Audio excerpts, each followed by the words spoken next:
Hey there, fans of Comic Land. This week on Geeking Out, we've got reviews for Torchwood, number 2, Wolverine, number 1, Brightest Day, number 8, Mediterranea, Gold Digger and Ninja High School Maidens of Twilight, Batman 702, Comic Book Guy the Comic Book, number 2, Amazing Spider-Man 640, Fathom Blue Descent, and Curse of the Mutants Blade One-Shot.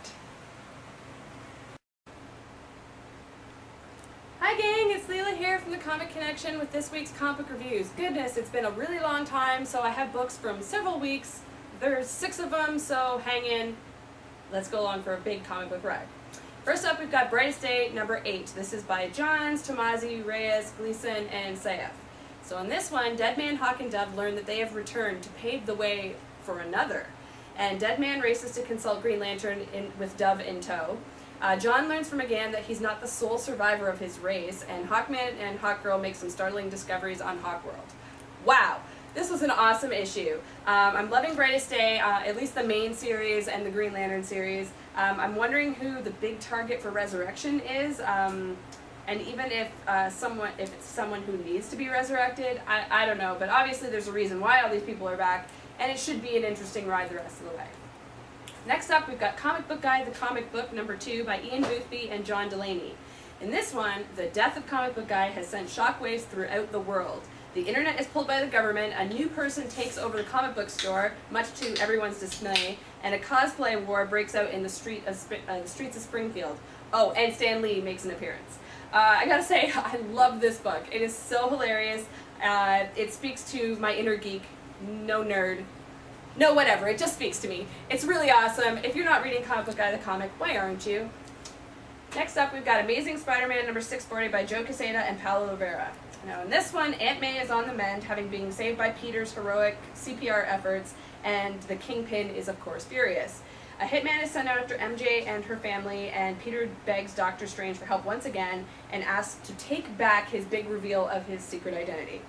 So, this seems to be the story that One More Day maybe should have been, and I would have been a lot happier about. But since that story already exists, where does this story fit? I don't know. I'm really confused about this whole one moment in time thing, and hopefully, Joe can straighten it out for me. But either way, can't we just go back to like the Gauntlet and all that cool Spider-Man story stuff? Because this is kind of lame. Okay, next up we've got Batman 702 by Grant Morrison and Tony Daniel. And in this one we find the missing pieces from the Rest in Peace storyline, and it's revealed how Bruce became lost in time. This was a pretty good issue, although time-traveling, time-twisting stories don't usually do it for me. Morrison has done a great job making this kind of fresh and interesting, and Daniel's art jumps right off the page and really brings it to life. I'm really enjoying Batman, and I can't wait to see the upcoming events in the Batman When He Returns series. Next up, we've got Curse of the Mutants Blade One-Shot by Dwayne Zworzynski and Tim Green. Now, in this one, Blade tracks down the source of recent Vampire Slayer deaths and stumbles upon a bigger conspiracy. Dracula is dead, and his second son is out for power and blood. Mutant blood. So this is a decent tie-in issue to the whole Curse of the Mutants thing that's going on in X-Men. I like that Blade's being brought into the mainstream Marvel universe, which is it's kind of cool. The story's pretty good, but the art was only okay for me. But certainly made Blade look like real badass, so that was cool. And last but not least, we've got Wolverine number 1 by Jason Aaron and Renato Guedes. So this is the beginning of Wolverine's journey into hell. By the way, you should also pick up Wolverine Road to Hell if you want to read this book, because it gives you sort of a guideline of what's going to be happening in the new Wolverine titles, and Daken Dark Wolverine, and X-23, all those new number 1s that are starting up. So in this one, Logan has almost found peace, but he can't help wondering if a guy like him can ever really have peace. And it seems like many of his enemies are bent on destroying him, and his family is looking like it's going to get pulled into the crossfire. So this is a pretty good issue. The story grabs you. It's a pretty good Wolverine number 1. I mean, I don't know how many Wolverine number 1s we've had, or X-Men number 1s for that matter, but I kind of like this one. Has pretty decent art, makes Logan look really, rough and rugged, which is kind of cool for Wolverine. And I'm excited to see where this whole journey through hell thing goes, him beating up his inner demons and all of that, and trying to figure out if he really is a good person, or if he has this kind of dark side that always takes over. That's it for this week, folks. See you again. Hey folks, Jim here with this week's comic reviews. Back in Hamilton once again. Hi Leila, I'm back home again, and I'm leaving you again after this. Just for a while. Anyway, first up we have Gold Digger NHS Maidens of Twilight the trade paperback, written by Robbie Bevard with art by J.L. Anderson. And in this one, Gen and Seance go on a romantic getaway only to get caught between an assassin, a grim reaper, a bounty hunters, and a shape-shifting seductress. A lot of fun is had in this book, and this is a really enjoyable crossover that you've probably not read before. So if you're a fan of Gold Digger or Ninja High School, this is a must-have, and the extras alone make the $14.99 price worth it. JL put a lot of heart and love into this story, and it really shows. If you did buy the original series, don't worry, because you're actually not really buying a reprint. They actually added new material into the story. So yeah, goodbye. I actually had a lot of fun with it. If you're a fan, you're going to love it.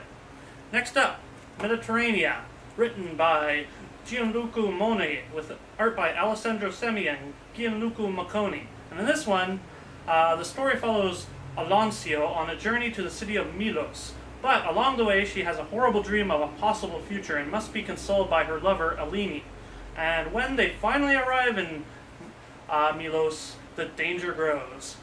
If you're a fan of Skydoll or European stuff, you're going to absolutely adore this book. I absolutely loved it to death. The art style is just gorgeous. This one in particular is from Italy, and simply gorgeous interiors, simply gorgeous art. Story's a little hackneyed, but when you have such gorgeous art, I can actually overlook that a little bit.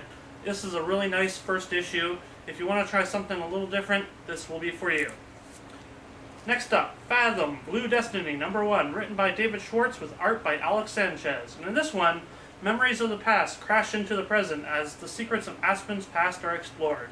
Now, this ain't no Michael Turner book, I'm sad to say.